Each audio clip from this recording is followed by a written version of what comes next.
Al-Shabaab's leader has recorded a speech threatening electors in Somalia's upcoming balloting. 30,000 will vote in 2 locations per state. Security is to be provided by national police, the Somali National Army, and African Union peacekeepers.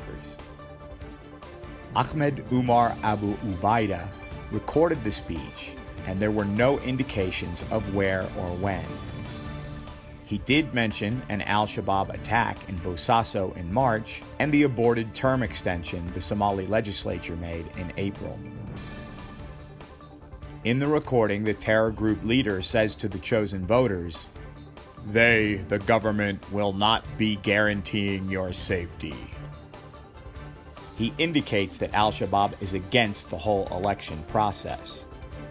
Security analysts have been warning of such action for months while the political stalemate was ongoing. Ahmed Umar has been heading Al-Shabaab operations since 2014. He is said to be in his late 40s, hailing from the Gedo region. While the terrorist leader's threat was being reported, an airstrike hit Al-Shabaab targets near Galkayo in Galmudug. The Somali government announced the attack, calling it the terrorists' worst nightmare. They said the bombing was intended to protect SNA and Danab soldiers. Late Tuesday, Washington claimed responsibility for the action. U.S. forces were conducting a remote advise and assist mission in support of designated Somali partner forces.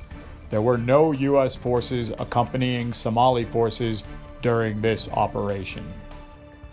The U.S. hadn't launched any airstrikes since January, when the administration of President Joe Biden put tough new conditions on such attacks. But AFRICOM officials have indicated that a few such bombings had been green-lighted recently before complications shut them down. During the last years of Donald Trump's presidency, the Americans launched more strikes than in the previous decade. Last week, the U.S. military supplied the SNA with 6 armored personnel carriers, doubling the amount they can now deploy. The Somali government statement didn't say how many Al-Shabaab operatives were hit, but they did assert that there had been no civilian casualties. The statement concludes by saying, "Al-Shabaab will never defeat the Somali people if we continue this fight together." ADN TV will continue to report on security and political developments in the Horn of Africa.